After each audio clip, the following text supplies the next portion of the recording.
Hold up, I ain't trying to stump, man, but the Yeezys jumped over the jump, man. I be in and out of arenas like I'm Scottie Pippen. Left my elbow in the pot, a la Vince Carter. Bitch, you weren't with me shooting in the gym? James Harden with the range on me, nigga, way back. Coach, they won't knock me off my pivot, forget it. Been flowing stupid since Vince Carter was on some through the legs arm and a hoop shit. And you can live through anything if magic made it. Ladies and gentlemen, if you don't know, now you do. Yes, sir. We are back. Round of applause for yourselves. This is your guy, Marcellus Ease, and we got some good stuff cooking up on the docket for today. First, we'll touch base on a nuance I've been meaning to do a deep dive on, and that is the hierarchy conundrums of the NBA head coaches versus the star players.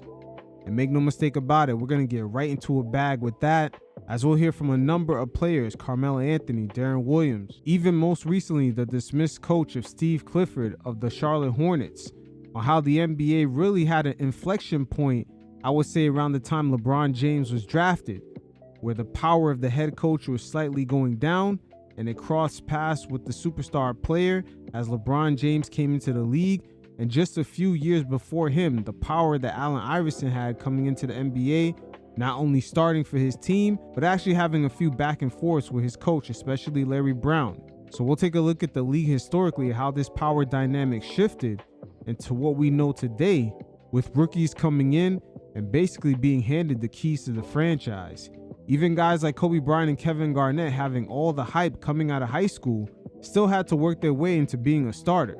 The NBA today is a league filled with teams with billion-dollar evaluations led by their superstars. So it only makes sense that we're in the state that the league is in now. But with things skewed in the players' favor so much, you got head coaches just resigning off of teams, and even top lottery picks coming into the NBA not necessarily cashing their first $1 million checks. So we'll dive deep into the rabbit hole to see exactly how we got here. So as the WNBA continues their rise, the many lovely ladies of the league are actually going on strike, demanding for the pay that they deserve. But the NBA definitely has something to say about that, as they have years of investment into the league. So in that segment, we'll do a deep dive and hear from former ESPN president John Skipper, as he has a history of negotiating television deals for WNBA games, as well as former Florida Marlins president David Sampson, as they broke down certain nuances within these negotiations, the new unrivaled league actually giving the ladies an illusion of leverage that they have to get a pay bump, and also why the ladies, as well as the men, the top players of the NBA, do not want their contracts tied to team revenue or team evaluations. The WNBA is attached to the NBA's brand new television deal, and they are getting a pay bump. But the main discrepancies is the historical context behind the WNBA and their financials throughout the years while they was losing money. So we'll do a deep dive to see what leverage the ladies really have, and also tie in a couple of nuances when it comes to NBA players and how their pay structures work out. So for quite some time now, I've been meaning to do a segment in which we covered the unique hierarchy conundrums of the NBA, and how exactly did we get to this point of superstars having more power than the head coaches. Taking a look at the league historically, head coaches served as a sergeant, while the superstar and co-star served as a lieutenant and general. But as the league progressed through the many different eras of the 50s, 60s, 70s, 80s, and then hit the 90s, that's when we began to see a shift. And eventually, as the 90s progressed and more money and prestige came into the league, we started to see an inflection point, and things began to shift in a player's favor by the time LeBron James came to the league in 2003. And within that time frame, there has been a lot of clashes. We've seen Allen Iverson and Mike Brown in the early 2000s, Carmelo Anthony and George Karl in the mid 2000s, Kobe Bryant and Phil Jackson in the first go around, I would say around 2004, 2003, they began to clash. Shaquille O'Neal and Stan Van Gundy in 2006, Dwight Howard and Stan Van Gundy in 2011, Jerry Sloan and Deron Williams also in 2011, and more recently De'Aaron Fox and Mike Brown. But again, the inflection point was really when LeBron James came into the league. Because of the star power he had coming into the league, he was automatically handed the keys to the franchise, and that was also duplicated by other organizations like the Denver Nuggets with Carmelo Anthony, But unlike those two guys in that same draft class, Dwayne Wade went to one of the few organizations where they still follow the old hierarchy, which is the Miami Heat. Pat Riley is definitely the leader of that organization, and the same thing would apply for the San Antonio Spurs. Greg Popovich is still the leader of that organization, and they still follow that military top-down organizational structure. So in this segment, we're going to get into a deep bag and hear from a number of different NBA players and their clashes with the head coaches as this transition began to shift, and there was still a lot of coaches who still operated under the old hierarchy. They struggled to change under the new system that the league was headed in which owners gave a lot more say-so and power to superstars. But to kick this off, we're going to hear from Shaquille O'Neal, in which he came into the league in the early 90s, and he gives great insight on how deep the hierarchy was in which the head coach held all the power and how he was pushed by a veteran on the team to take control as he had more power than he realized. You guys check it out, and every once in a while, I'll check in. Arrogant, but professional arrogance. It's important. Because growing up, I never talked back to my father, high school coach, or college coach. You got a pad? I gotta tell you the story. Hand me that. Hold this. So, you know, I'm nice and respectable. I'm trying to do things the right way. But these guys in my ear, man, it's your team, man. You gotta take over. These guys like, hey, man, it's your team. Forget all that. It's your team. So I'm like, nah. So one day, Jerry Reynolds, Iceman, in the shoot-around, we playing against Dale Ellis. And Matty Gukas was like, hey, man, they gonna run these plays for Dale Ellis. You gotta go over the screen. So the first 3 plays, Jerry go under the screen. Dale, boom, boom, boom, boom. So we call a timeout. And Matty was like, God damn it, Jerry, didn't I tell you go under? So this is the first time I seen a player talk back. I never seen that before. It's the first time I seen a player talk back. Jerry Reynolds go, fuck that shit, call some plays for me too. And I'm like, yeah. And then Matty did it. And then D was like, see, that's how you gotta be. So that's when I kind of started. I kind of started serving myself. So my first power move is after we lose, I'm in LA same day. We lose on a Sunday, I'm in LA. So I'm shooting a movie, Blue Chips, and I say, hey, you gotta make me a court so I can work out. This skinny kid, this motherfucker diming me up like magic. I don't know who he is, because you know me, I don't be paying attention to young cat. So I'm thinking he an actor. So finally I said, yo man, who's this? They said, yo man, that's Penny Hardaway. I said, he an actor? He said, no, they think he gonna be number 2, number 3 pick. I'm like, damn, so I got this in my head. So my first major move was when I found out we got the ball, hey man, y'all don't get this Penny dude, I'm gonna be looking to do something else. Just to try it. First time I was ever arrogant, first time I ever talked back. So now we shoot the movie whenever. So the draft comes, they draft C-Web. Now I'm pissed. I'm tearing my house up, breaking mirrors, breaking trophies, and then they do it. They do the switch. I'm like, man, this guy was right. It works. So the second big move, hey man, give me Horace. Horace Grant. I don't know if we can afford Horace. You don't get Horace, I'm gonna be looking to do something else after my deal out. So now I'm learning how to maneuver, because they saying it's your team. So we all know if it's my team and it don't go right, I'm getting the blame. Yep. So if I'm gonna get all the blame, I'm gonna make sure I'm totally in control. Now, the 2 takeaways from what Shaq just said: he didn't talk back to his high school coach or college coach, which the dynamic today with NIL and just a lot of the hype, even on the high school level, you wonder how much power do these coaches really have to say to these players, with the school just having so much of an investment. They don't want to piss them off or have them go to a transfer portal due to the number of options that they have that a player like Shaq didn't even have back in his day. And second of all, with Shaq talking about the pressures all on his shoulders, he's going to get all the blame. With the Michael Jordan aura and a lot of players having to live up to that superstar status, that even applies more pressure on the overall situation, because at the end of the day, just like how Shaq said, the coaches are not going to get blamed, the superstar is. But again, that time frame was only the early 90s and the first few years of NBA players actually having the right to free agency. Just a few years prior to when Shaq got into the league, the NBA Players Union had fought the league in court for about 7 years just to have that right. And that's another dynamic head coaches in the past did not have to worry about. Guys really didn't have the freedom of just hopping around from team to team just because they didn't like the head coach.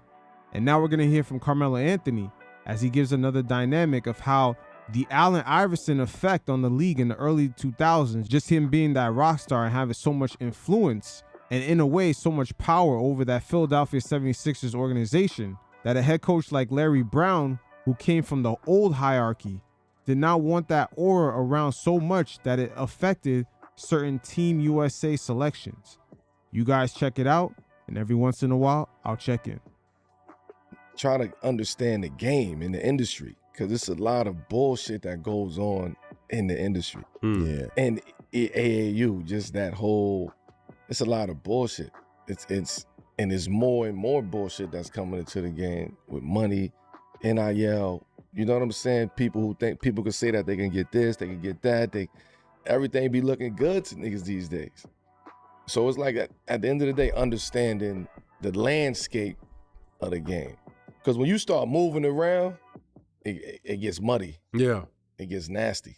Like moving around as far as like different organizations, Different teams, cities, just playing with anybody, just, you know what I mean? That shit gets muddy. Kids could be in the portal. And there you. Yeah. Damn, that's how much power these kids have. What is a coach really going to tell a kid with all that talent? He's scared to lose him, don't want to say too much for him to just transfer out. And the same thing would apply in college. So it's a complete different dynamic than what Shaq just talked about, with him not being used to talking back to head coaches from high school to college. Right away. That's crazy. But that shit fun though. Like it is fun though. You know, I know a lot of people talking about the negative shit about it. It's a lot of fun seeing these kids hoop and play, especially if you have a son that's, you know what I mean, that's hooping and playing. It makes the experience that much better. And now Melo and Amare Stoudemire speak on Larry Brown and some of that Allen Iverson aura that he tried to avoid during the Team USA trials. The minute I knew what type of environment that was going to be was when they got suspended in Florida. Yeah. And for being a minute early. Wait, right? so what? Wait, what happened? Let's walk with me. Okay. Walk with me. Say it's a meeting at 2 p.m. Okay. You get there at 1:57. Right? Mm-hmm. The meeting starts at 1:55. Right? Now you get suspended. We about to go play Puerto Rico. Right? In Jacksonville. Right. We coming to me and he like, you ain't playing. You ain't playing. Wow. And you ain't playing. Wow. But mind you, we just had we just got together for like a week and a half. Right. But mind you, we like, shit, we get to play against Puerto Rico. And we home in the U.S. And he's home in Florida. I'm in Florida. So family in town. You know what I'm saying? And you didn't know about the suspension until it was before him. it hit. It was you, AI, And Braun. Really? You talk about the three biggest names at this point in time. You talk about AI, who was damn near the face of the world. Yeah. Right. Yeah. He's the face of the world in basketball, champ. Right. You got this young rookie of the year, you know what I'm saying, stat, and then you got Braun, who's the next. It was about to be rookie of the year. Facts. Those guys had a lot of power at that time. Amare Stoudemire, fresh out of high school, rookie of the year. LeBron about to be the next up to do the same thing. And then you got Allen Iverson, who's ushering in that aura, that energy of just the organization looking at the superstar holding a lot of power over the coach. This is truly the beginning of that intersection where the coaches of the old guard started to realize that their power was either on the equal level of a superstar or just beginning to slide below it. Yeah. Right. Yeah. That's crazy. Well, he wasn't about to be rookie of the year. He was already. He already was. Yeah. You know what I'm saying? He was about to be rookie of the year. Understood. But I'm just saying, like, now you have this ready to go, and then you made a statement. And I respect the statement that you made, and you stood on it, right? And as you get older, you start, okay, I understand. If you on time, then you late. I get all of that. I get that. Yeah. But don't start the meeting early. But that's what happened. Because we getting taped. We actually in the training room getting taped and getting ready for practice. And so we get our bags and we rush over to the meeting. Mm-hmm. And we are early. We there like a few minutes early. So we're thinking we're good. Right. He's like, you ain't playing. Like, what? What do you mean we're not playing? But you think wasn't Larry inside. Brown You much? wasn't. Y'all wasn't inside the room. We was inside the room. Yeah. Okay. And It was like, who's not here? And then we come Allen, walking in. Amare, and Bron. Now, mind you, the relationship between Allen and Larry at this point in time Already shaky. is shaky. Yeah. And Larry don't want to deal with that shit with Allen no more. He just dealt with it for 6 years. And I'm sure AI don't want to deal with Larry. He like, I'm sick of this nigga too. Like, I'm sick. But now you got a young guy in Amare coming up who's energetic, who's, you know what I mean? He's rowdy. And he's like, oh, no. We got to make a statement. And that's when I knew shit was actually real. But we played after that. You know what I mean? We went on the road, went to Turkey, went off. So you think... And we was the young guns. So you think he just took... It was a statement. It was a statement. It really was pointing at Allen, though. Yeah. Playing the right way. Because it's like, I'm not doing this no more. Casualty of war. I'm hanging out with AI and Bron. I'm like, we getting taped up. We have a conversation, and we had nowhere to practice before the time was required. So I figured we're not late. We on time. You know what I'm saying? I'm 21, and so I'm like, on time is good. Like, you know what I'm saying? And you with a vet, you with somebody, you know, I can see where you're coming from. Where you're like, all right, I'm good. We all coming at the same time. I'm hearing he was a casualty of war. Huh? Y'all, you and Bron just was with the wrong person. No, it was, yes, like. It was that, but it was more layered than that. And as I didn't realize it then, but as I got time to reflect on that time, you realize, okay, it wasn't a casualty of war. Yeah. It was setting the tone. Okay. AI, you the guy. Right. And you leading Amare, who's a young guy, rookie of the year, who's trying to. You also leading LeBron James. You can't, yeah. Right? So I have to set the tone and let LeBron know that's not allowed. Right. It wasn't about him. He probably had a little shit in there, but I gotta set the tone on AI. Right. That I'm not gonna allow you to influence LeBron that way. Yeah. Right? Yeah. It was multi-layered. Man, it was already too late for Larry Brown to get on that tip. The way LeBron James came into the NBA, he had so much power. It was almost instant access. Here's the keys to the Cavs franchise, off rip. And that aura was so strong that they gave the same keys to Carmelo Anthony, especially him coming off that successful campaign out in Syracuse, winning the national championship. It's kind of crazy when you think about it. Just 6 years before all this happened, Kobe Bryant came into the NBA and he had to fight and earn his spot on the team. I believe Eddie Jones was a shooting guard that started before Kobe Bryant. But just that 6-year difference, it makes you wonder, with the same skill set, the same hype coming out of high school, had Kobe Bryant been drafted in 2003, would he had started? Yeah. Which is why he said, Allen, I'm not dealing with that anymore. You know what I'm saying? Yeah. Right. So, you know, that's how it's kicked off. Right. I mean, And then we get to Turkey, and then we get over here, we busting their ass. Like, yeah. put us in the game, we down 16, we coming back. Right. Young guns. The crowd is yelling young guns in the crowd. Right. And we get to Olympics, and it's like, the rest is history. It's wild. They brought him on the team because Garnett backed out. I remember that. It was between him and Garnett. Yeah. Garnett's spot was solidified because they played on the team in Puerto Rico. Right. And they all backed out. Because again, it was war around the world at that time. So everybody was like, nah, I ain't fucking with it. I ain't going no. I'm like, shit, we out. Hell yeah, I'm going. Put me in there with the bombs and shit. I don't know. Shit. Right. We walked outside. Yeah. We got in trouble on the boat. Yeah. For leaving the boat. Larry Brown said, you can't leave the boat. Nobody leave the boat. Damn, Larry Brown ran a tight ass ship over there. He, Felt like literally a tight ship. Ran a tight ship. Say, yo, Stab, yo, we out. He like, word? Yo, we out. Where we going? Downtown Athens. Right. We was in Athens, Greece, just outside. kicking it. Fuck it. So right there, where you see Larry Brown beginning to react as he's noticing all the power that these guys are coming into the league with and how much say-so they're having in the front offices. And again, we're going to get some more of the dynamics that was taking place around this time as Carmelo Anthony began to clash once again with his second head coach, George Karl. You guys check it out, and every once in a while, I'll check in. The minute that I knew we wasn't going to work out or we was going to have issues, the first day he got the job. He got the job a couple days before we played Milwaukee Bucks. So the whole thing was, I'm not coaching no game. My first game, I wanted to be against Milwaukee Bucks. Cool, go back home. they fucked you over there. I know the business. I know the game at the, and I really don't know the game when he came to the team. I'm 21 now. All I know, I got a big name coach coming. George Carl, Coach Milwaukee, Coach Seattle, Gary Payton. You know what I mean? All of that. And George Karl had a big name player on his hands too, Carmelo Anthony, coming off the same hype draft class as LeBron James, and he also won the national tournament. So Melo had a lot of pull coming into the NBA, and he low-key was the rookie of the year.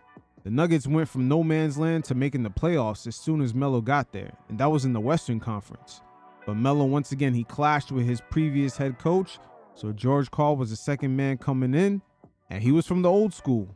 And we're about to see the hierarchy clash, but this time around in the mid-2000s, it already began skewing in the star player's favor. Get to Milwaukee after shoot-around, call me to his room and tell me, hey, man, like, I think you overrated. Like, you have a lot of work. Yo, that's crazy. Now, head coaches from the past, this is how they used to motivate their players. But stars today, they're so used to being pampered, they don't want to get motivated like this. Phil Jackson has a lot of scenarios that played out the same way with Kobe Bryant, and he did this in front of the media. He criticized Kobe's post game. Then Kobe had a season where he came in and he did nothing but post-up moves to start off the year. So the coaches of the past used to use this as a tactic to motivate players. That same exact clash happened when Phil Jackson got to New York. He tried to motivate Melo in the same way, but Melo wasn't getting it. And when George Karl called Carmelo Anthony overrated, he wasn't talking about on some regular season trying to get into the playoffs overrated. He was talking about he's overrated to be a championship level player, which he really could be. Yo. Hey, George Karl, watch your fucking mouth, man. Hey, pick your head up. No, he started that narrative though, like the defensive narrative. But I'm gonna get to that point. The first shoot around, he come to me and say like, look, man, I think you overrated. We have a lot of work to do. I know I ain't, you know what I mean? I know I got a lot of work. I got a long way to go in this league. But my nigga, You just got here. you just got here. Like you ain't asking no questions of like, who's who, what's going on, what's the vibe, individual meetings with every player to introduce yourself. You ain't do none of that yet. You called me. Told me I was overrated. That's crazy that Melo just thought in his head, George Karl just got there. George Karl spent the early 90s being a 60-win team at the top of the Western Conference with the Seattle Supersonics, and he got to the finals. The reality is, Carmelo Anthony, no, you just got here. All right. So yeah, you remind me of, I see your role on this team being, you're more like Detlef Strength. Bro, nah, get the fuck out. No, this is word is born. This is a fact. Now, once again, George Karl is saying these things in terms of being a championship team. Melo's role would be very similar to LaShrimp's. He averaged about 19 points a game on a 60-plus win, top of the Western Conference team, and they got to the finals. Had Melo joined the Miami Heat, he would be in LaShrimp's role. The defense that D. Wade and LeBron James play and how proficient they are in the offensive end, that would make Melo the third guy. George Karl is disrespectful, yo. Nah, bro, I would have punched that nigga in the face right there, bro. You gotta stop. This is real. Listen, bro, and because I was a student of the game up at this Yo, point, Melo, stop it, bro. I couldn't shit on Detlef Strength because I know his game. I fuck with Detlef. Yeah. But at that moment, you made me look at Detlef Strength a lot different. Like every time he come, why you compare me to this nigga? Like, Yeah. I fuck with Detlef though. So it's why you put me in that? You made me look at this nigga different. So our relationship from that point on has always started off under the impression that I was overrated, that he was going to teach me and mold me into the player that he wanted to be. So at the point in time, I said, you know what, man? Yo, thank you, man. Welcome to the team. And I left out. He probably was expecting some type of other energy. I started laughing. Yo, call JR, Kmart. Yo, man, you ain't gonna believe what this nigga just told me, man. Nigga talking about Detlef Strength. They did that. That same shit. Yo. I said, yo, meet me in the lobby. We go to the bar downstairs. Went to the bar. JR, everybody came. They crying. You can hear these niggas laughing in the elevator in the Milwaukee hotel. Now, the reaction tells you a lot. Instead of Melo asking him, why does he think that way? And how could he get to the next level? You see what the accolades Melo got in college and just the whole AAU circuit beginning to build up as he made his way into the NBA and just having the hype around LeBron. A lot of these guys came into the league with a very individual mindset instead of looking at the game from a team perspective. Melo could have asked, you guys were at the top of the Western Conference consistently, getting 60 wins in multiple seasons, and you got to the finals to go up against Jordan. How can I get up to that level? But once again, Melo came into the league with way too much pull. And this was a new reality for George Karl to deal with, but coaches from his era had a very tough time in that transition. Jerry Salone, Mike Brown, Phil Jackson with Kobe in 2003, 2004, Dwight Howard and Stan Van Gundy, also Shaq with Stan Van Gundy. All these clashes happened around the same time that Melo is speaking about right here. Yo, nigga call you Deadlift Shrimp. They killing me. He started calling you Shrimp. I was so Championship. mad that next day in the game. I was tight. So yo, I'm shooting this bitch every time. Like, I know how, because I also respected him as a coach up until that point. Right. Because I knew, the first thing you said to me, I wanted this game is the most important game of this season. I said, oh yeah, I know what type of time this nigga is. So that started our rockiness. So by the time it get to the point of me leaving, we don't have no dialogue. Like we don't have communication. We don't have conversations. Right. He just an old school coach, walk past you, don't acknowledge. We talk about the nod or the acknowledgement. Yeah. Which is why I took that stance of not giving a fuck if you acknowledge me or not, because I've been through that. It's rule of conversation for anybody that I had issues with, because I want to know what your true issue is. You never explained to me what the issue was with me. Yeah, only thing you said was, I like shooting more than I like playing defense. Which is facts. You can see it play out through Melo's whole career. But George Karl's main issue was the level of power that Melo had. And management probably pushing back against George Karl, trying to reprimand Melo's game, trying to tailor it in a proper way where his team can get up to that next level. That's the fucking difference. Narrative. Because you was a major coach. You was a big name coach. You was powerful. So whatever you say was golden, especially you came and took on this team that we had, right? You got this job because it was very intentional of bringing you here. This team that you came to coach really needed a nigga at the helm to coach us. We were thugs out, like, you know what I mean? Like we was rocking Young out. wild niggas. We was the Beatles in a sense. Like we were just wild niggas out there, right? But we all cared about winning and we all looked out for each other. That part I'm gonna have to disagree with. Yes, they cared about winning, but it seems like it was up until a certain point. George Karl, once again, he came into the situation, the Nuggets being in the Western Conference, he was already at the top of that helm consistently in the 90s. And this is going up against all-time Hall of Famers within that conference and even making numerous deep playoff runs against those guys. So George Karl's resume was not some bullshit just to scoff at. And Melo at the time, he really could have used him as a cheat code. But unfortunately for the two, the intersection between the coach's power and the superstar's power began to intersect and actually go in the superstar's favor. This right here was the beginning of the era of the NBA that we see today. High draft picks coming into the league and instantly being handed the keys to the Ferrari. You trying to break all of this up that we have, we ain't letting you do that, which is why Kmart have to feel the way that he feels about you today. JR feels the way about you that he feels today. Marcus Camby feels the way that all of these guys that we played, on the same team, they feel this way about you. Gary Payton feel this way. Sean Kemp feel this way. Ray Allen feels this way. You get what I'm saying? Yeah. The only person out of all of those people that you ever loved or liked was Anthony Mason, God bless the dead. Yeah.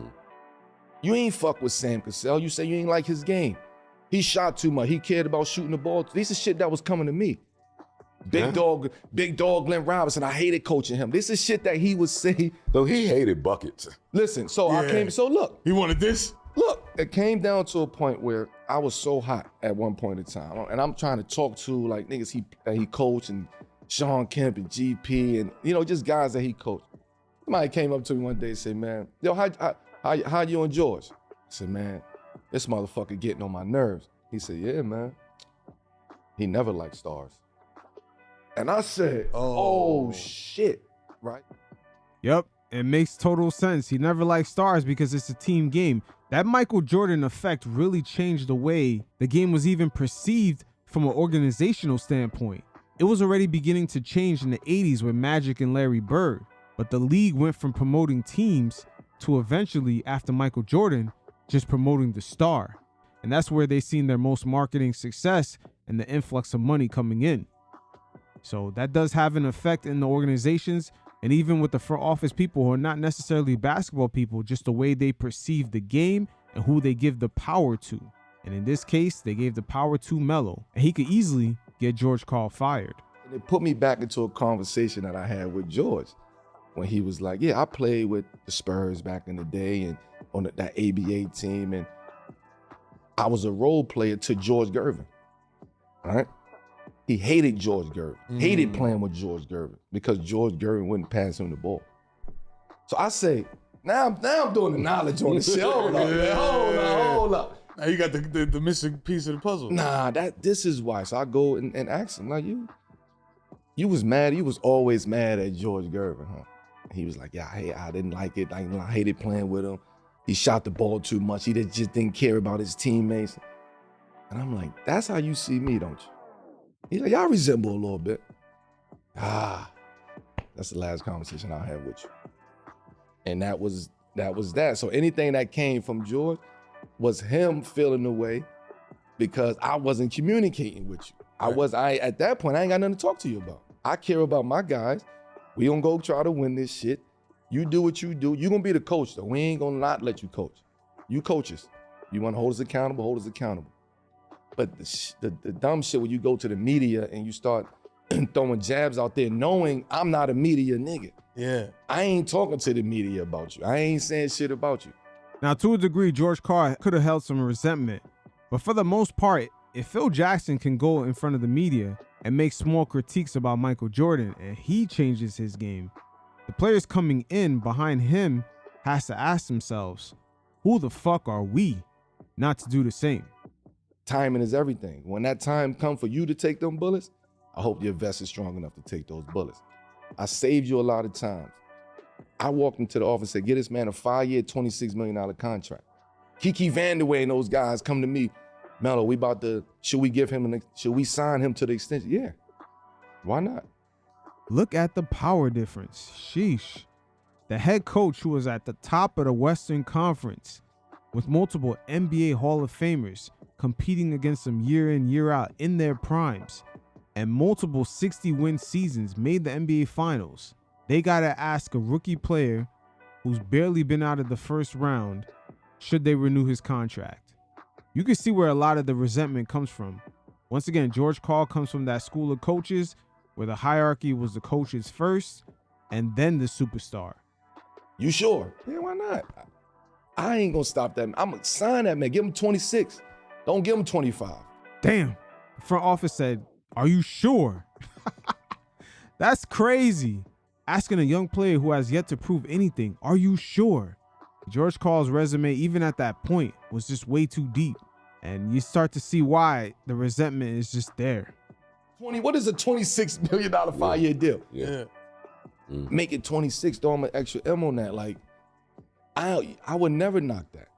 I just don't fuck with you because of the shit that you try to do in the media and you try to get the media against me. I don't fuck with that. So I ain't gonna take food out of your mouth. I ain't gonna take food out of your mouth. We know we couldn't get no sucker coach though. Right. A sucker coach couldn't handle them personalities out there. So we needed a strong-willed coach. Right. Somebody who was, had experience but we knew he never won. Right? So that was the argument with a lot of the older players. Like, yo, you treating niggas like this, you ain't never, you never did it. First 20 games or some shit, he took over. We was losing like early in the season. And Melo, you gotta admit what really happened. You beefed with your first head coach. That's the reason why the switch was made. When he took over, I think we went like We lost like 5 games after the All-Star break or something. We had the best record in the NBA. So the hype was real when he came. You get what I'm saying? Like, oh, they got the coach that they need, and he got him right. He got Melo playing the right way. All of the narratives and shit. So we dealing with that. So he started early in my career. He didn't come later. He came my second year. So I have to grow with this. I had every single day, like, I don't know what the narrative is coming to the gym. When you showed that picture of you with, M threw up that picture of you with George Carl. That was at the end. I was like, the only picture. You see the uniform, so that's the new uniform that they changed, and they're starting to change the culture. I was like, yo, the only picture that I seen that's worse than that is a picture of Steph Marbury and Larry Brown.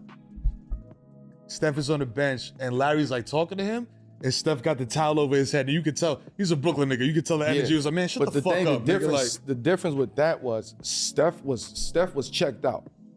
Like, Steph already committed and said, you know what? I ain't going nowhere. Give me my money. Y'all ain't buying me out. Fuck all of that. Give me all my money. And Steph was Steph. And Steph was Steph. At that point. At that point. So it's a big difference. When that picture that you see me and George was more of PR trying to figure, yo, we gotta get you. We gotta make it, like, we gotta have y'all have a conversation together and make the people understand, like, y'all together. That was the PR play. With that picture right Y'all there. totally failed the PR play. Though. Damn. I don't know who was the PR person. Who was the PR person? I'm just saying, like, they're like, George, act like you just got hit by a truck. Prior to this picture was a meeting that me and George just came from. That's crazy. That me and him had a conversation. Yo, what are we gonna do? That's like the video. So we gonna go out and everybody, the media is out there and it's like, oh yeah, we just had a conversation and keep it peace. All conversations, it was never no substance behind conversations. It was never no meaning behind anything that he ever said. When I come to the room, we have a meeting, it's none of that shit. It's, oh, what we gonna do tomorrow, man? How y'all wanna play? It's what's the offense? It's X's and O's. Right. And I'm young, so I don't need you to talk to me, bro. Like, but I want you to because you're the head coach, and I still need to learn this game, and I still need to learn how to do certain shit. So if me and you ain't on the same page as the white hat, when you got beef between the big and the point, that put the ring in jeopardy. You get what I'm saying? So that right there was putting us in a lot of jeopardy from being able to take the next level, to taking that next step, because that eliminated trades, that eliminated bringing people at, pieces that we needed on the team, because you wanted to seem like, I ain't letting Melo make decisions over here. I don't want to make no decisions. If they come to me, I'm going to give you my opinion. I'm not going to the front office saying, make this trade. I want this, yeah. No, but if you ask me my opinion, I'm going to give you my opinion. And George ain't like that they was coming to me and not him. So he tried to pull a fast move and try to be the GM and the coach. Mm-hmm. Because this was Popovich and Doc Rivers and all of them was starting to take that role, like security. You can find me as a coach. I can't find myself, basically. Right. So he wanted that role, that power. And it was just like, yo, bro, if y'all make this man the GM and the coach, it seems like George Karl already understood the power dynamics, and he was trying to build a fence, a wall of power around him, at least that he could control some of the dynamics of the team. Because Melo, at the end of the day, even with George Karl being a GM, he still had more power. That's when the shift really started to happen. Tom Thibodeau, in a way, when he went to Minnesota, he tried to do the same thing, getting Jimmy Butler, but you clearly saw how Karl Anthony Towns and Andrew Wiggins had more say-so because they were not willing to sign their extensions with Thibodeau still being there. So it's almost as if those old school coaches trying to do the GM and coaching role is their last grasp to maintaining their power. This type of team we have and these players, everybody is out of here because there's no negotiation at that point. Just a lot of picks. A lot of picks. So picks. I had a conversation with Joe. He knows this, but he knows this because we had a conversation when I played with the Knicks and we played Denver and Denver came in for the first time. We had this conversation. He pulled me up. Yo, I want to see Melo in the back. Walk to the back. Wasn't they a fight in that game? That was when he was with Denver. He punched Marty Collins in the face. Come on. You know, Melo that season, he was very raw coming into the NBA. That's something that doesn't get talked about too much. He got caught with the weed at the airport. He was in that questionable music video when he was just visiting his neighborhood, but they used the footage. in a stop snitching video. He still was also hanging around with a bunch of people from his old neighborhood. And even the former commissioner, David Stern, had to sit down with Melo and ask him, are you in the streets or are you in the NBA? Yeah, the Brandon Melo that we see today, probably with the help of his wife, Lala Anthony, who has a lot of experience within the media, helped craft his more polished image that we see today. So now jumping just a few years later, we've seen the longtime Jazz legendary coach Jerry Sloan make an abrupt retirement from the NBA due to his issues with Deron Williams, a point guard that was drafted right after Chris Paul. And even at various points of the early portion of his career, it was perceived that him and Chris Paul was almost neck and neck. But even though coming into the league with that kind of skill set, Jerry Sloan followed the old school method by making Deron Williams earn his spot. And again, this happened within the first few years after guys like Carmelo Anthony and LeBron came into the league with so much hype that they set the new standard of guys automatically getting the keys to the franchise. Deron Williams' rookie year only started about 28 games. And even the player that started in front of him when they got hurt, Jerry Sloan went to an additional backup and still chose not to start Deron Williams. There was already a lot of animosity built up. Deron Williams had a certain expectation as a third overall pick to get the same treatment as players coming into the league in his same position. Players drafted that high in the lottery, it started becoming the norm for them to instantly get the keys to the Ferrari. But the hierarchy conundrums continue as Raja Bell and Deron Williams spoke about how Jerry Sloan quit the team and just went straight into retirement. He did coach the Jazz for over 20 plus years and had plenty of success, ran a tight ship, but at the end of the day, he could not overcome the dynamics of the league, just a new generation of stars coming in with the expectations and certain entitlements to a degree. But that generational divide was so great, at the end of the day, it caused an old school, hard-nosed, successful coach to just call it a quits. And he's not a quitter, by the way. He's definitely not a quitter. But you guys check it out, and every once in a while, I'll check in. Hey, what did he say when he said 1, 2, 3 that night? Was it 1, 2, 3 good luck? It was good luck. And we were all like, what? Wait, so what happened? What happened? So what happened is like we have these plays that are always run on specific sides of the court, right? Mm-hmm. And so Al Jefferson, he like literally likes one block better than the other. Like It's not even like a secret. And so I switched one play because I saw something and I was like, let's just try it. I was like, let's run it the other way. Literally so same play on the opposite side of the floor. I just switched it to the opposite side of the floor. Mm-hmm. And so we ran the play. And got a bucket. Yeah, I think we scored. And I didn't think nothing of it. And then we come in at halftime, and first thing out of Coach Sloan's mouth is like, you want to coach this team?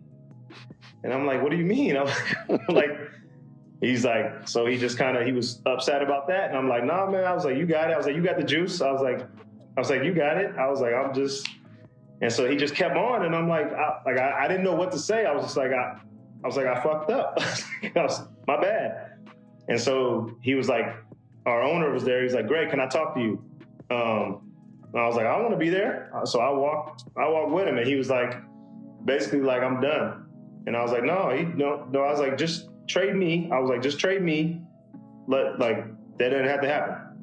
And we go back out on the court, lose the game to the Bulls, come back in, and he says the 1, 2, 3, good luck. And so you knew it was done. You knew it was like it was over. I mean, I didn't know. I didn't know what was going to happen in the morning. Mm-hmm. So there's a wall between our locker room and the training room where you guys went to have that talk, right? Like you guys like went around the corner. So like you can't, it's to some degree inaudible, but you can hear the voices raising. So you know there's whatever. Like, but none of us knew. We couldn't have known at that time. We went out and played the whole second half. D, I don't know if you remember this, but like the second half, you guys didn't really talk. So like you would tell me, hey, go tell Jerry like this, and I will go over, and then Jerry would be, tell D Will we're gonna run this, and I'd be like, oh shit, all right. And so we did that, but no one knew Logan. So at the end of the game, when he said good luck, we all literally looked at each other like, did he just say good luck? That's crazy, because I can only imagine during the early portion of Jerry Sloan's career, where you have to talk to another player, Deron Williams would have instantly been suspended by the organization. Yeah, It shows you how times have definitely shifted from what Jerry Salone was used to. I still didn't know. I got to not shoot around. We had treatment the next morning, and I got to treatment like probably 20, 30 minutes like late, and he had already retired. Like he had already had a press conference and just kind of shut it down. I mean, it was tough for me because, of course, it was all, I got blamed for everything. So, here goes the most beloved coach that ever coached Utah, and I'm the blame. So it was tough. It was definitely tough. See, for Deron Williams, unlike the situation with Carmelo just running out a few of the head coaches out in Denver, the main difference here is that the Utah Jazz at the time, they were owned and ran like a mom and pop. So that's why Jerry Salone has such a long tenure. You're in a small market, there's more of a community feel to it, it's a mom and pop organization, and they see a beloved head coach that took them to the finals multiple times and had plenty of success through different variations of the team, all of a sudden just forced himself into retirement. So this probably didn't sit well with ownership, and it's one of the reasons why eventually we've seen Deron Williams get shipped out of Utah. And then I think what was it, like 4 or 5 games before All-Star break? Yeah. So I mean, I only had 5 more games in Utah, then I was gone. Yeah. So that's another clash of hierarchies with the coaches and superstars in the 2010s.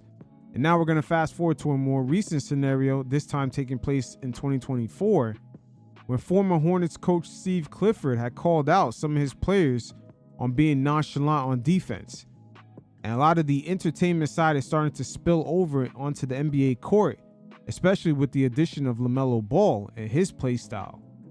So in this situation right here, we're seeing exactly how it is when a head coach doesn't necessarily have any power to change the bad habits of a team. You guys check it out, and every once in a while, I'll check in. Let's be honest. I mean, it's why I was brought here, and to this point, I have failed pretty miserably, is we don't care enough about defense all the time. We're better than we were in some ways, but we're what do they say? We're a sometimes team. Sometimes we run back, sometimes we don't. Sometimes we care about guarding the ball, sometimes we don't. When the ball starts going in the basket, a lot of times we don't care about defense anymore. You'll never win. You might win games, you might have a decent year here and there. You'll never win. You'll never win a playoff series. You probably wouldn't win a playoff game. Those are the teams that get to the end of the year, and if they're talented enough to get to a playoff series, guess what? They get their asses kicked. You've got to defend in the NBA. There's never been a team, never, that's been good and had a playoff run that wasn't good defensively. And it's just, that's fact. I mean, look at every single year. Now, there have been teams that struggled offensively, going all the way back, and were really good on defense at one.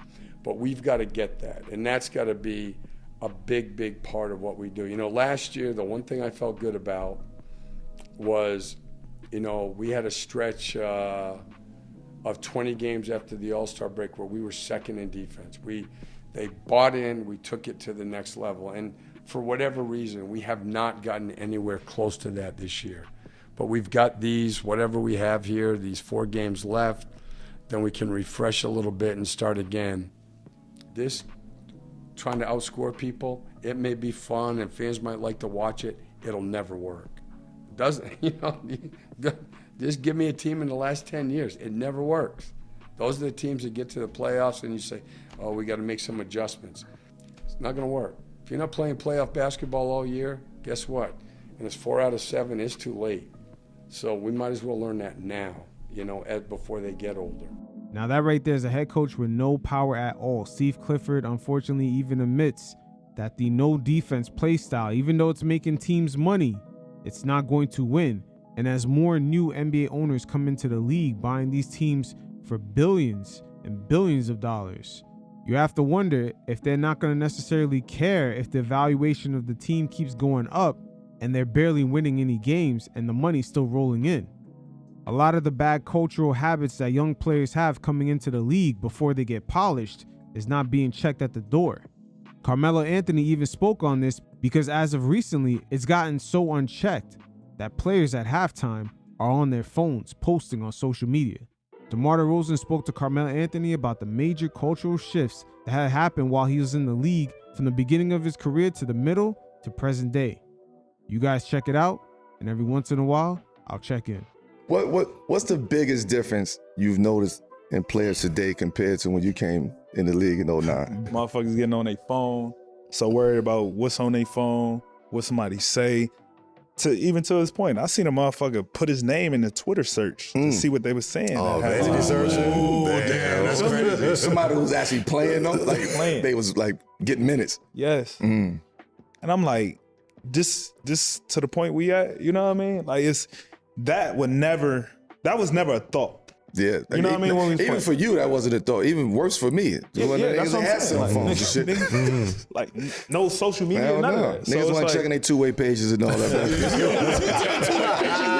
But to that point, is that like motherfuckers always ask me, like, man, you can play another 4 or 5 years. Shit. But it's that part of the game that sucks the energy out of you, because everybody's so worried about everything else now instead of what it was built on. Like your game, competing, winning, going out there, you know, giving everything you got. It's like everybody's so caught up in all the shit that don't matter anymore. You know what I mean? Right. Like when I'm wearing motherfuckers in the mirror, fixing this, doing that, exfoliating and all this shit. It's like exfoliating for the game is crazy. That's crazy.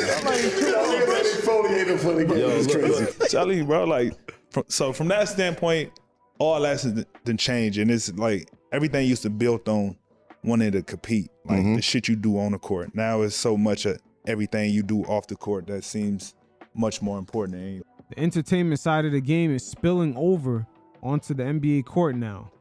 And that really starts at the youth level. There's a bunch of kids in these AAU tournaments. As soon as they score, they're looking for the camera to point at it and do a celebration dance. This shit is kind of getting out of control, but this is why Adam Silver is starting up a league in Europe, is which in a way will begin to become a backdoor for players to professionalize in the States at a young age. The really top of the top level talent that are aged 13, 14, 15, they could possibly participate in the NBA's European League and play for all the youth club teams starting at age 13, 14, 15, and then have a direct line to get into the NBA because that league will be affiliated. So Adam Silver and the league in a way are beginning to control the pipeline for guys to get into the league. Because as the years go by, they don't want more and more players coming in and turning out like LaMelo Ball, no disrespect, just playing freestyle ball, and as soon as he plays a little bit of defense, he's injured. And also him being 5 years into his career, he has virtually no impact on the NBA. This newer generation, right? It's such a disconnect between generations, especially in sports. To where as though this generation could change the narrative on that. Yeah. The way that they stream now, right? All they have to do is go on there and do their own research. Stream the highlights, stream Pat Ewing, stream Mitch, you know, what's my man name? Mitch Richmond. Like stream these guys. Sit there and watch old clips and do the same shit you would do if you're streaming anything else. I guarantee you their perspective would be a lot different. But just like Chauncey said. But I start seeing them do that in music. I seen a young boy that was streaming. He was doing it. He went back to stream Nas because he was like, man, everybody keep talking about Nas. I seen that. He's like, let me go do my own research. Right. And he sat there and listened to the whole Nas shit. And he was like, yo, this is crazy. This is crazy. This is one of my new favorite rappers. I didn't even know that. This is a younger kid who's streaming.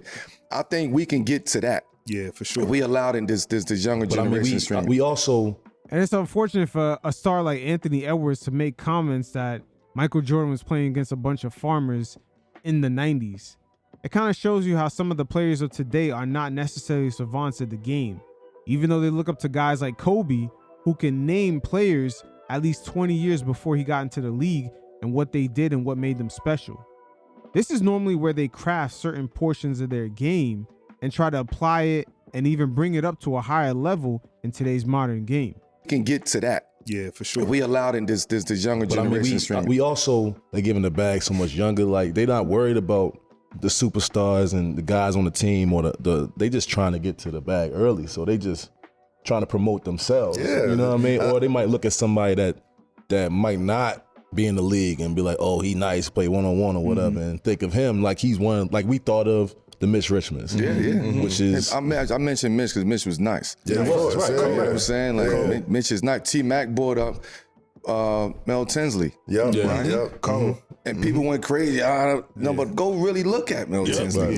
And you'll see why Kyrie was inspired by somebody like Tinsley. Yeah. Like, don't just jump out the window and say, and debate some shit. Like, really go back and do some research and utilize your platform. You streaming everything else. My point is, there's certain people, and I mentioned very specific names. Yep. There's certain players from all of them old eras that you can still respect, whether the game was different or not. Of course, yeah. You respect the skill set. Strickland. It's a lot of niggas back in the day who got skill sets that can translate into any era. So I'm saying go back and look at that. Fuck watching how slow, the Bob Cousy dribbling left with the right. You know what I'm saying? But you can respect the art. You can respect the skill set that a lot of these players had that don't get the attention that they deserve. So that's I just like to connect the dots.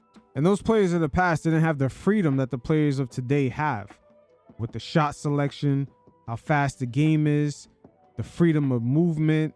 A lot of today's play styles will be considered violations. Something as simple as a spin move, or even just fumbling the ball for a split second on a fast break. Let's say someone passes it to you and you just fumble it for a quick second. That would be considered a travel. But it is what it is. This was a nice little timeline to see the intersection between coaches going down the pecking order in the NBA hierarchy. I would say back in the day, it was the head coach, then the superstar, then co-star. Today, it's the superstar, co-star, then head coach.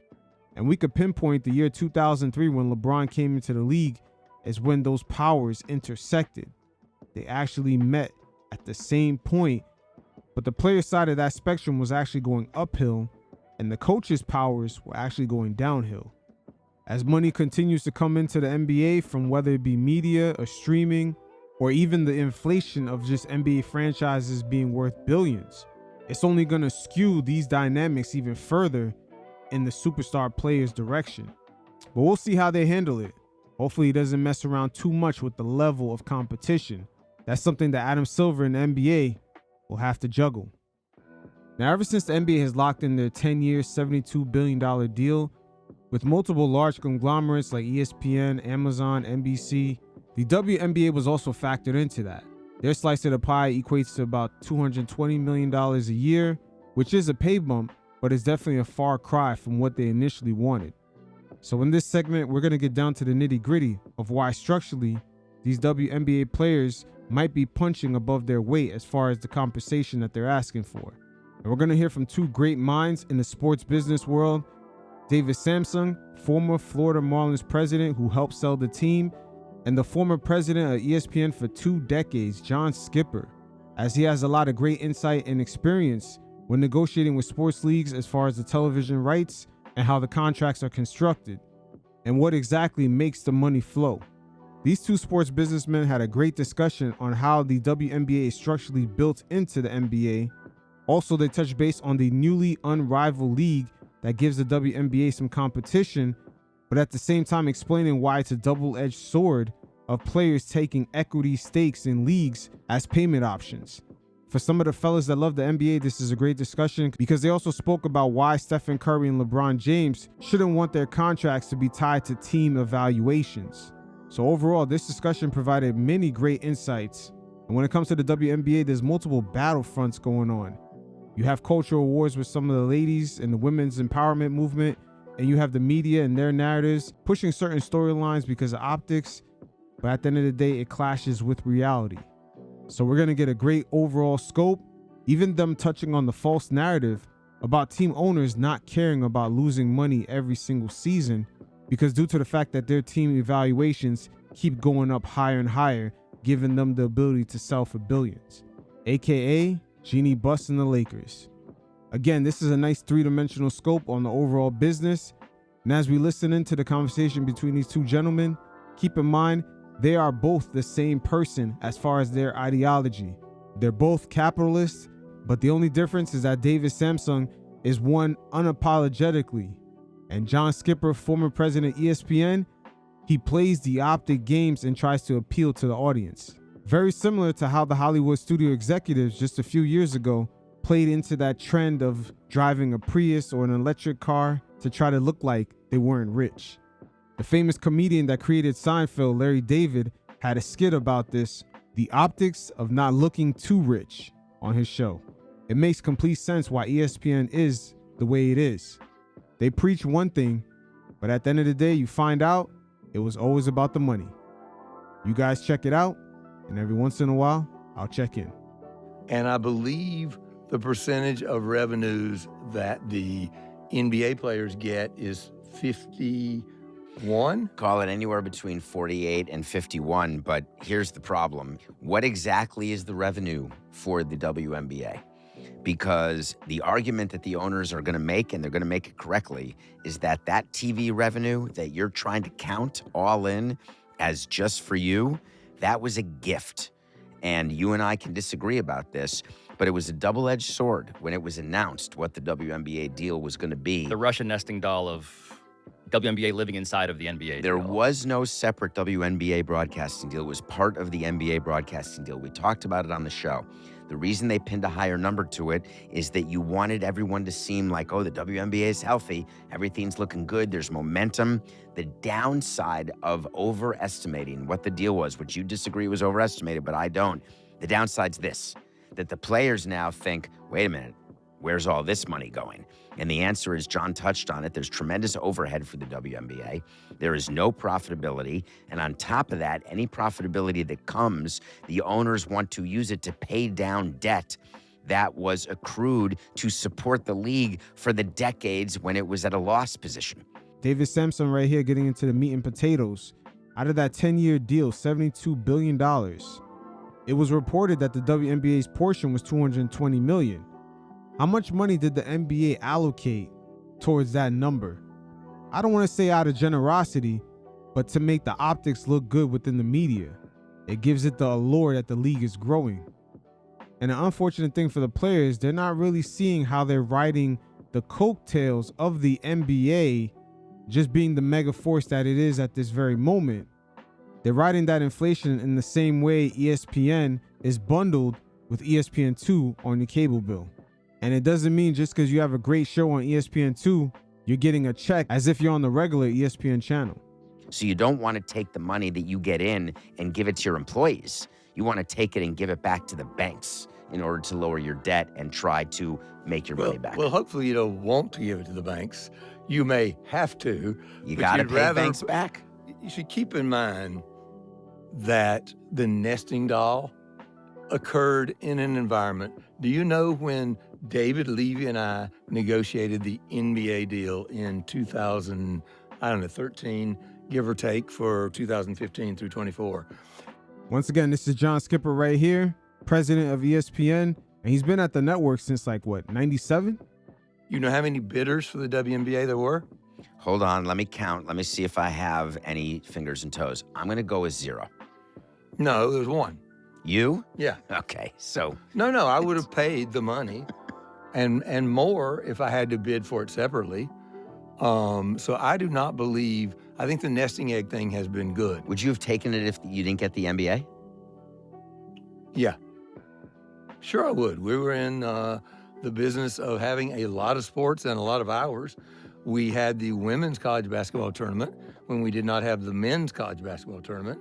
So yeah, we would have taken it and we would have paid at least as much as we paid within the NBA.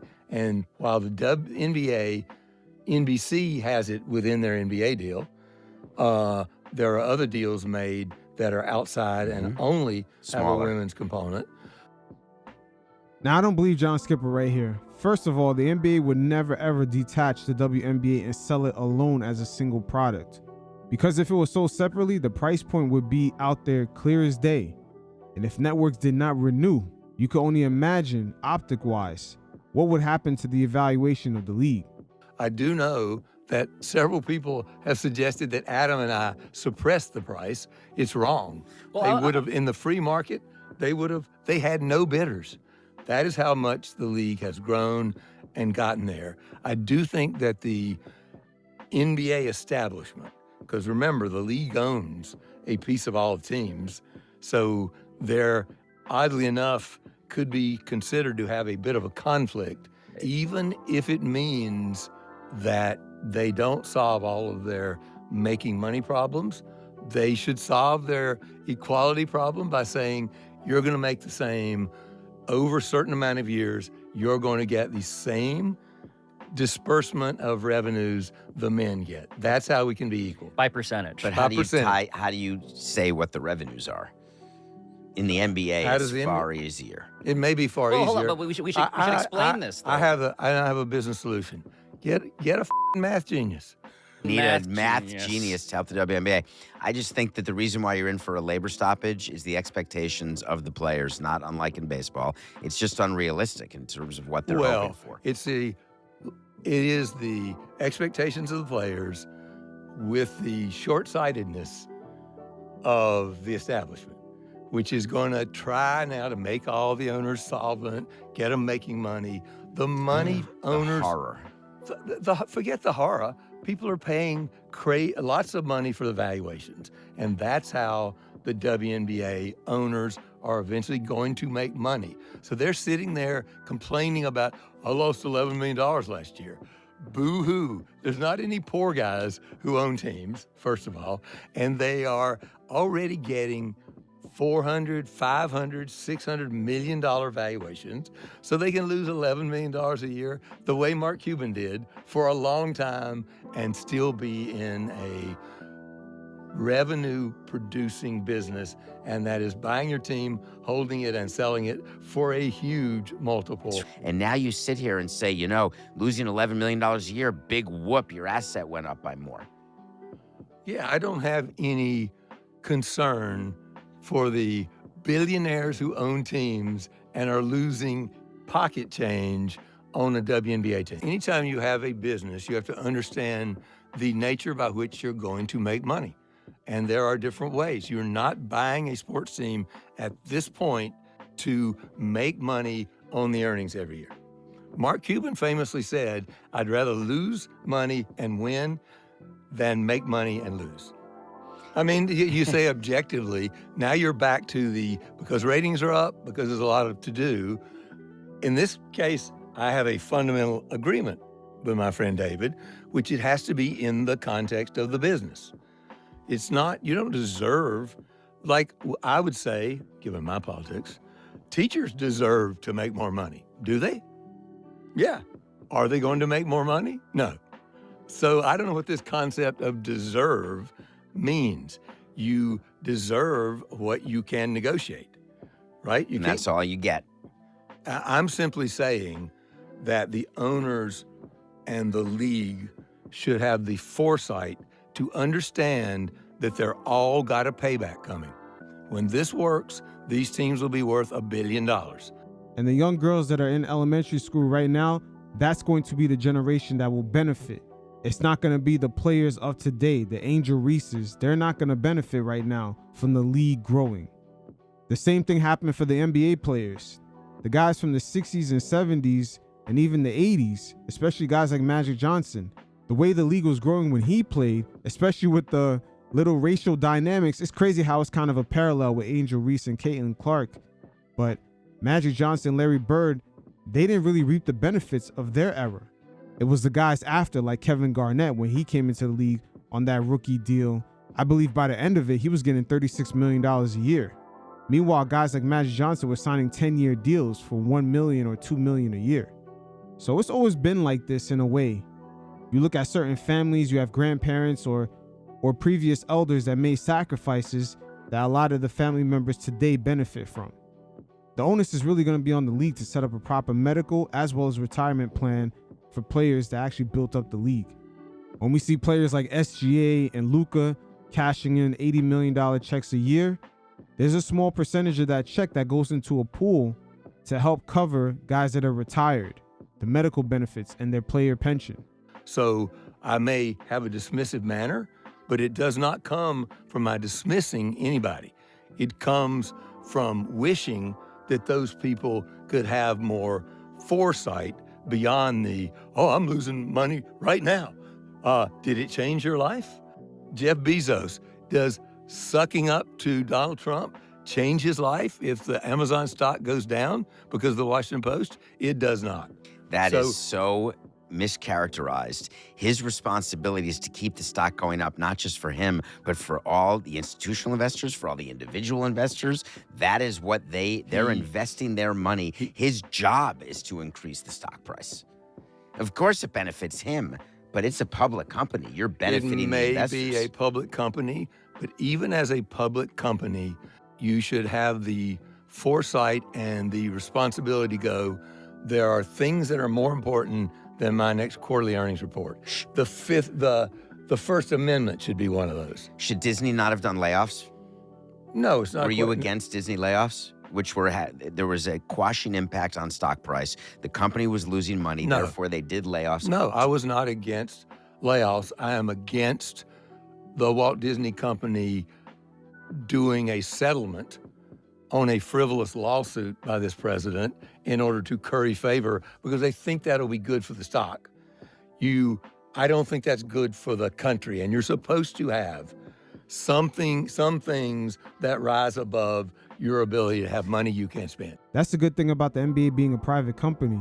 They're doing that exact thing with the WNBA. But when it comes to companies on the stock exchange, they cannot take the same risk, and they also have to assess if the business could actually bear any fruit. John Skipper, once again, he's playing optics, because if he actually put into practice what he's preaching, then while he was at his time at ESPN, he would have invested into MLS. They would have put more money into UFC. They basically waited till all these things were already rising, and then they hopped on the coattails. Now, they also spoke about the Unrivaled League adding pressure for the WNBA to increase salaries. And for those of you that are not in the know, Unrivaled is a 3-on-3 professional women's league that has around 36 players on payroll, and they all have an equity stake.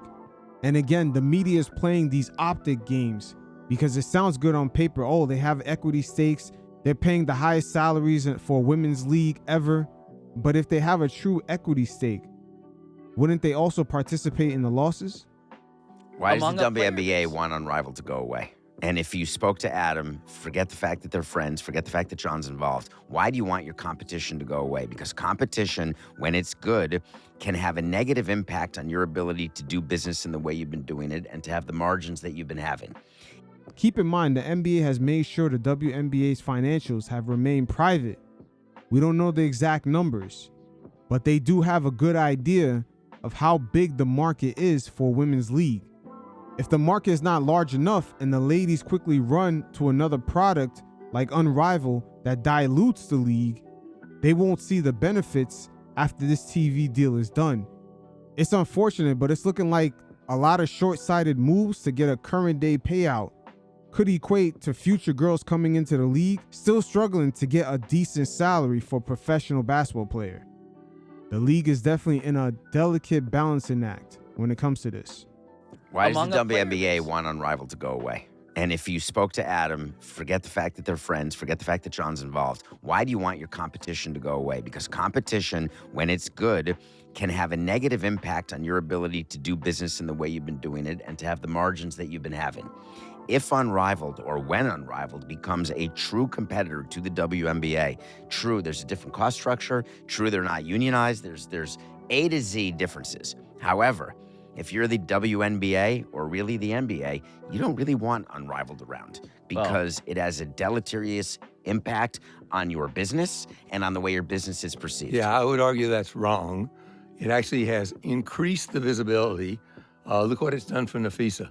It's increased the visibility of the players. It's made more people women's basketball fans.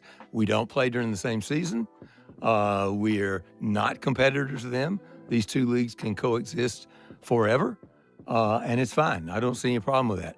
The problem here is a lack of vision on both sides to say, let's actually use this moment of momentum to build something, and let's build it together. You're not going to get your magic overnight 10x salary, but you're not going to get to abrogate your responsibility to pay these amazing athletes by pretending that you bought the team to live on. And if you look at the math, they should all be building team valuations because that's where everybody gets paid. You think anybody who owns an NFL team, there's a few owners who still are sort of hanging around, but for most of them, it's a trophy that they bought after making a lot of money doing something else. And they enjoy it so much more than whatever else it was that they were doing making money, that it's worth it to them. Nobody does. I go to all these conferences where they try to do valuations for sports teams and based upon X times earnings, and it's just bullshit. It's not how anybody makes money. You have an example here, though he will not admit it, which is a woe-begotten franchise down in Florida. Detroit, never heard of. That always struggled, despite great management. It struggled in that market, beautiful gowns, with that sport to make money. And if the collective bargaining agreement cannot be so that the most difficult franchises in the league can solve their financial problems, it's got to be a vision of how do we make this a billions of dollars franchise. If they don't have that in mind, they're going to set themselves back. And the league is trying to protect these semi-owners, and they want it both ways. Everybody would like to be the NFL. The teams make money and the valuations go up. That's the only sport, I think, where that's pretty much the occasion. Lots of English Premier League teams lose money, and they don't care because they want to win. They care tremendously. Steph Curry, who did an interview and talked about that he wants a piece of the pie. He wants equity because the valuations have gone up during his career. And I wanted to respond to him, which is that how come you all have a collective bargaining agreement where your salaries are tied to revenue, not valuation? If you're so interested in valuation as a concept, then why didn't you bargain that? Why didn't you negotiate that? And the reason nobody does is because it's total poppycock. You would never have an agreement where in the history of business, forget sports, where, there's an enterprise valuation that could be based on myriad factors, including irrationality and ego, and we're going to tie cost of labor to that? It's crazy to me, but John's arguing WNBA teams are now worth $600 million, maybe $1 billion. Have the foreskin to pay him. Foresight. Oof. Hey, whoa. What is David Sampson talking about? Foreskin? He must have been thinking about those green dildos that keep flying across the court at those WNBA games. By the way, it's a good question to ask Steph Curry. The answer to his question is he's not willing to forego his earnings. He wants to get paid today, and that's his right. But if I was the league, I'd say fine. If any players would like to take half of their money or give up half of their salary and take a piece, we, the league, we'll take 10, I'm making it up, I know it's not feasible. We'll take 10% of all sales profits and we'll distribute those to the players who decided they want to be in that business. Sure. They don't want senior nor employee need incentive nor program need to be in that business. They don't need to be in that business. And if they get injured, they're going to take losses. They're going to take losses. Can you imagine Stephen Curry had his salary tied to Warriors in 2020? Right after Klay got injured in the finals and Kevin Durant went to Brooklyn? He would be pissed. And by the way, I wouldn't do that if I was one of them. I'd take the money, invest it in something else. But why would I wait for it to happen? But to ignore the fact that that's there and just pretend they have to operate like businesses, like all other business. They have a specific part of their economic reality, which is unlike almost anything else other than art and a few other sort of esoteric things. By the way, art, they don't tie it to the labor to art. You don't go to a painter and say, we'd like you to take 50% of all the... It's just a different business to pretend that that shouldn't enter into a smart discussion you're having with the players, which is they should say, they're not going to, because I know how they work. They'll say, and they already did this clearly and pissed the players off. They went and said, well, you need to understand how hard it is for the owners. They've invested. They're still not making money. They should say all that, but they should say, guys, we have to take a long-term view of this. You're not going to get what you want right now. We're not either. We're going to give you more money If you had a secret poll and asked all the owners why they bought a team, there would only be two answers: trophy, and I'm going to sell it someday and make a whole bunch of money. You think people buy a team? I want David's thoughts on that. And go into an analysis of nobody buys a team who can't afford not to make money on it. It's just not accurate. It's really not. So especially now with the valuations that you're seeing. So let's just talk about the Washington Commanders. When you have a base that you're now in at $6 billion and you have private equity money in and you've got other people who are interested in ROI, you cannot run it irresponsibly on an annual basis. You just don't have the capacity. Facts. Think about all the celebrities and former players that are buying percentages in teams. Dwayne Wade out in Utah. Even if he owned 1%, you don't think he wants return on investment? Even famous celebrities like Usher, Jay-Z, they sell the stakes in their teams quick. As soon as LeBron left Cleveland, we never see Usher at one of those games again. Same thing for Jay-Z. He's not in Brooklyn no more. That's just a small example of all the minority owners that's on every single NBA team. The debt capacity, and you certainly don't want to pump in cash. Josh Harris is not calling his investors and saying, hey, we need $20 million from you because of losses this year. He's just not doing it. I don't believe I've suggested they should be run irresponsibly. Therefore, they should be run responsibly, which equals profitably. Not necessarily. I view those as synonymous when it comes to a business. It was irresponsible to be operating at a loss. But to be clear, though, right, beyond sports teams, there are many businesses, certainly in Silicon Valley, that are being run at a loss because there is some vision for long-term, but they have seed massive capital. Success.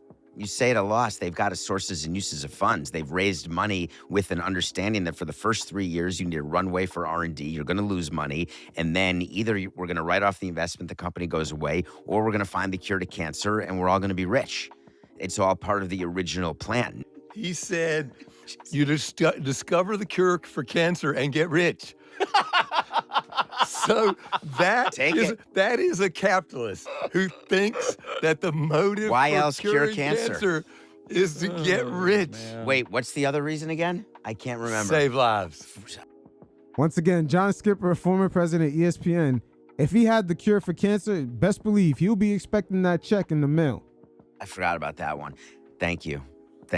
Like I've never had anyone in my family die of cancer. I didn't say that. It's like a Freudian. It's like a Freudian hit the slip. pitch and move on, John. That's the key to great entertainment. Just hit it and then move on instead of talking about hitting it. It never comes up, John.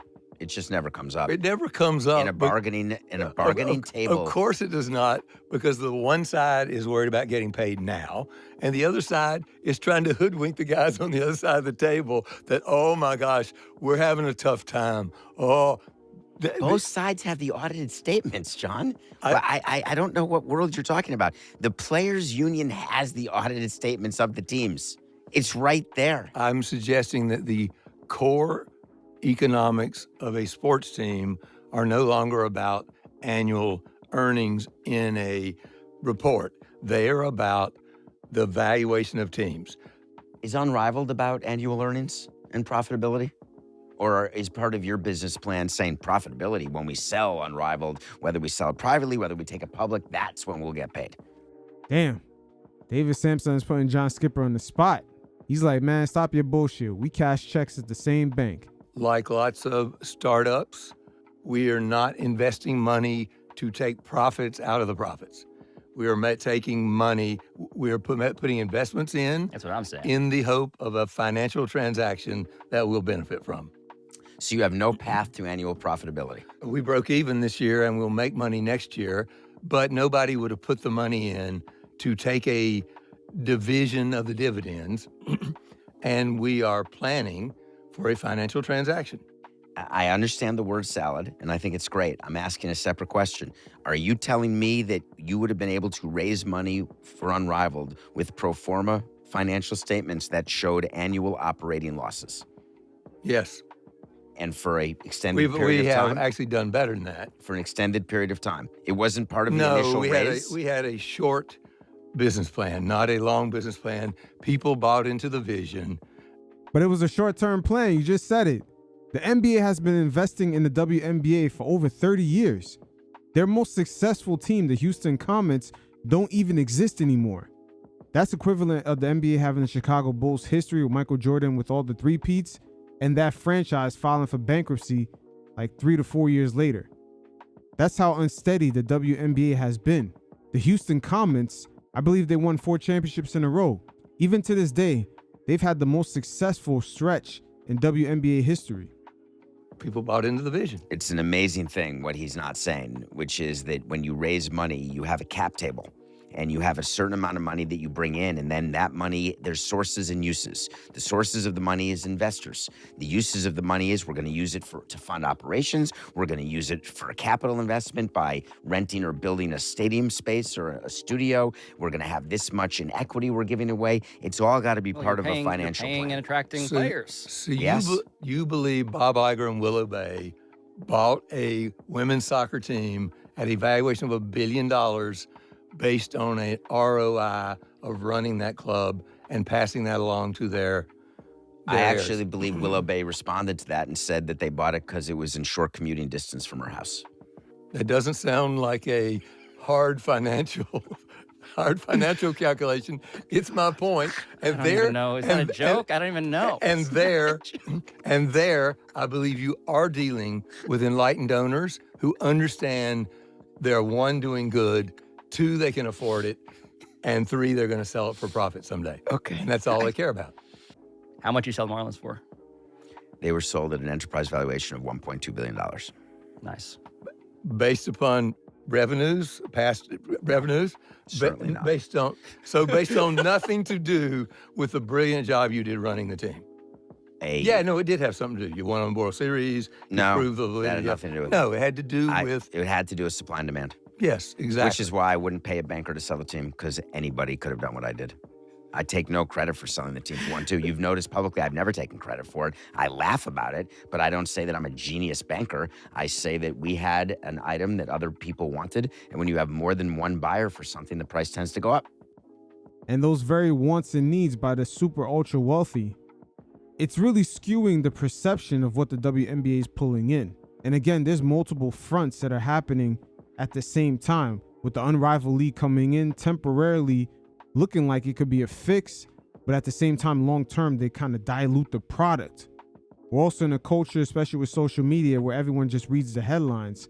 So you see what teams are selling for, and it gives the illusion of growth. And the final piece of the puzzle, which is the biggest slice, is the NBA investing into the WNBA for the past 30 years. Our only real insight to the financials is the fact that their most successful team, the Houston Comets, don't even exist anymore.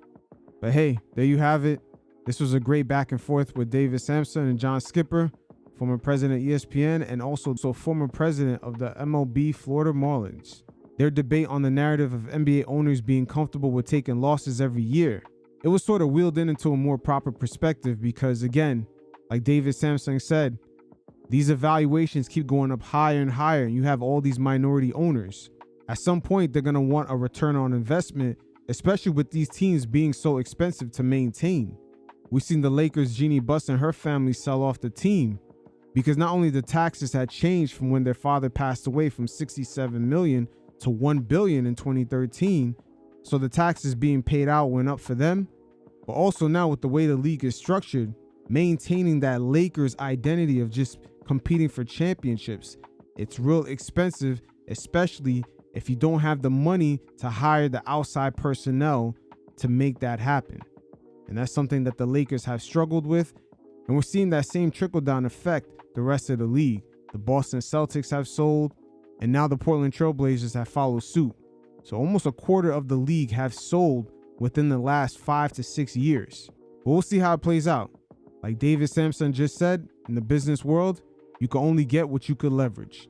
With that said, we're going to end it on this note. You guys definitely hit up the link in the description below. There's more NBA stories like this, and hit up the mailbag with any questions you have. Until next time, you fellas stay safe. Peace.